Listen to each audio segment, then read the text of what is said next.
We always imagine that your life is going to be writing in screenplay format and you're going to send it off to somebody and they're going to go and make it and you get all the credit. It's like that world is dead. You're going to have to do it.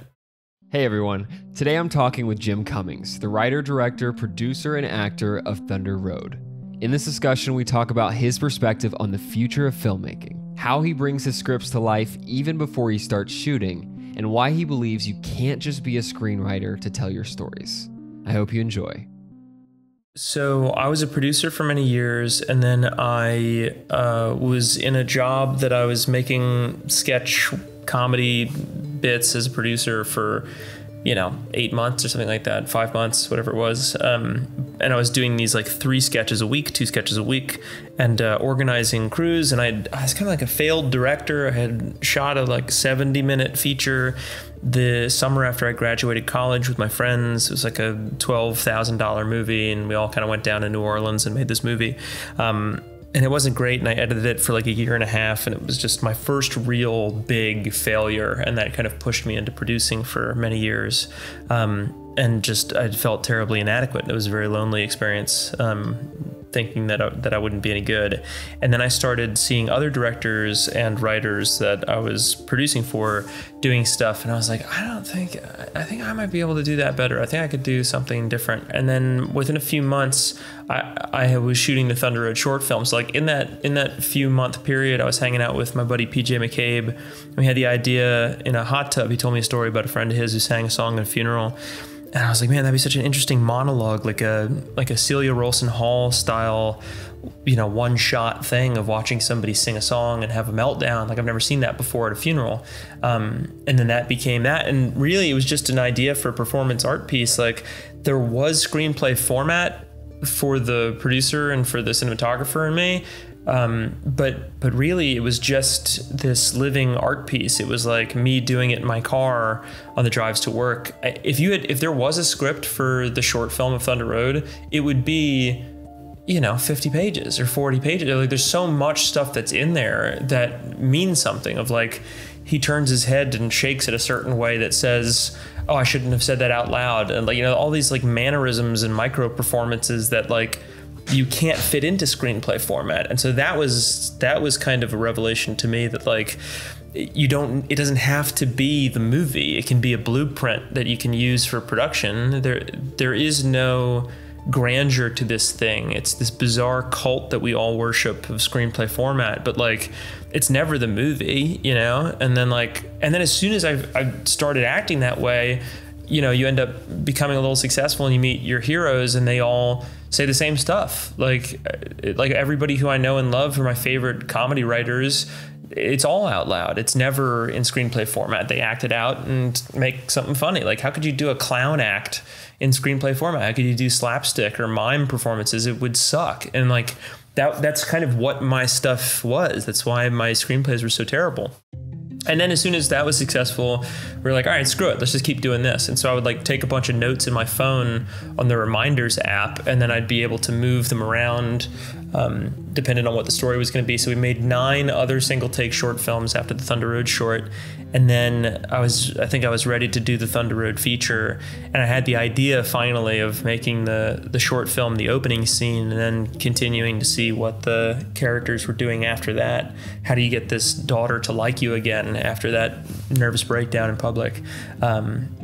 And then that became the writing process, was me just writing it in like little ideas down in the reminders app of my iPhone and then moving them around up and down. And then eventually it kind of clicked into place. And I was like, all right, that's kind of the story. So it seems like there's 2 cruxes there. The first one is the big population of people who are struggling and suffering and have great ideas and want to get them seen. They're screenwriters and they're looking for a way in without having to do any of the producing, without having to do any of the hard work themselves. They want to give their best idea in screenplay format to somebody that then they can take it over and do their thing while they're still involved. And that's a daydream. That's not real, for many reasons. But like, you could have the best script in the world and still people would say, I don't know, like, unless you can get a celebrity attached, we're not going to make it. Like, and then the onus is on you. And then also they'll own 100% of your script and then you don't see any of the revenue. It's not a retirement fund. It actually isn't the best way to do it. So that seems to be the first problem. And then the second one is that we're assuming that the best screenplay wins, but all it takes is going to a cinema or just getting on Netflix and seeing that good ideas are not the thing that's getting made. Like, it has nothing to do with the quality of the script that these movies are getting made. And that's very obvious as an audience member, because most movies that come out now are terrible. So like, I think those two are in conflict, and the way that you can make it work is by going in the middle and saying, okay, nobody's going to help us. This first part's a daydream, but there's an open sore in the market where you can make something for a small budget. I didn't go to school for producing, but I was good on the phone, and I just started doing it and turning written word into assembling a team and making shit. And then now I feel like I'm bulletproof. Like, you can kind of do that. It's repeatable forever. And making feature films does not feel like it's an impossible ordeal to initiate. And so, that's a weird thing. I get that a lot too. There are people who will say, oh, well, yeah, sure, you can make a feature, but it's not going to look good. And also, how do you get people to see it? And it's like, there's these never ending pockets of disbelief that are just getting smaller and smaller and smaller. It's never been easier to make a movie. If Orson Welles had a fucking iPhone, you think he would not be making a feature film on that? Like it just becomes people who really want to have their vision shown and seen for good reason, but people who, I guess it's an educational thing too, but people who don't want to do the hard work. Like, you know what it's going to take to make a movie with your friends over 14 days. You just want a producer to do it. You just have to do it. Like, writing a script and hoping that somebody's going to take it seriously is a daydream. Like, it is just, nobody's going to read it in the first place. Like, I sent out the script for Thunder Road. It was the final draft of it. I paid for 3 reviews on the blacklist, and 2 of them were 3 out of 10s.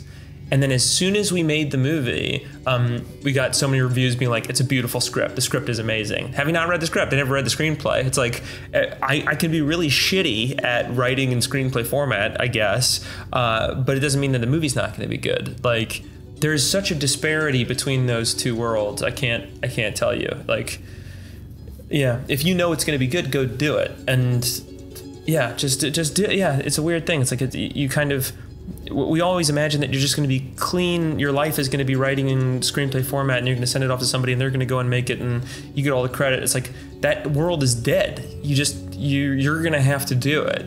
Like, or you could waste 20 years doing that and like work your way up the ladder and do that stuff. But you're only young once. Like, you should be making stuff, and the cameras are there for you. The technology is getting inexpensive to edit it on a computer. Like, the reason why you can't is because you don't have the role models being like, hey, no, look at Soderbergh. Like, Soderbergh will shoot the Nick and then go in a van back to his house. Is an hour and a half, and he edits in the van and then edits on the way back to set and then shoots all day, and has organized his life around being a film studio. Like, he himself is the thing. You have to do that. Anytime you shoot a big movie, they're going to change it around. Like, they're going to change the scenes around from how you wrote it. Like, they're going to do everything to fuck up your movie. Don't let them, and just set your sights a little lower and make better stuff in the backyard. If you set up the expectations to make those kinds of movies, you'll never be unhappy. You'll be happy for the rest of your life, and you'll never have to complain ever again. You have this really interesting way to bring your scripts to life even before you start shooting. Talk about that process a little bit. Exactly what we're doing right now. So, like, for the beta test, I was in Wilmington in a hotel room, and I was just like sitting in a hotel room doing this stuff with a Zoom recorder and reading the screenplay out loud and acting it out. And then in the editing software in Premiere, I would bring in music and sound design. I do it for all of my features just because of that stuff. People can misinterpret stuff. That's all for today's video, but there's so much more to my discussion with Jim Cummings when you join the Behind the Curtain membership. Me personally, I ended that conversation very motivated, very encouraged, and honestly, it changed my perspective on the future of filmmaking. As an aspiring screenwriter myself, my number one goal is to create a resource of actually valuable content and insight into the writing process from people that are doing what I personally dream to do. So when you join the Behind the Curtain membership, you're not only supporting me to create more content like this, you are also getting access to insightful interviews from professional screenwriters, as well as a strong community of aspiring screenwriters just like me and just like you, where we are constantly talking about films and learning about writing together. For about 4 weeks now, I've been getting on Zoom calls with members where we dissect and analyze different screenplays. So we've done the Breaking Bad pilot, we've done Whiplash. Today we're actually doing Nightcrawler, and it has been really, really insightful to just dig deep into these stories, the structure, the character, the theme, with different writers and really discuss them. So if you want to be a part of all this, just join us at behindthecurtainfilm.com. It's a monthly subscription and you can cancel at any time, but I think you guys are really going to find it helpful and valuable to you, and I look forward to seeing you inside.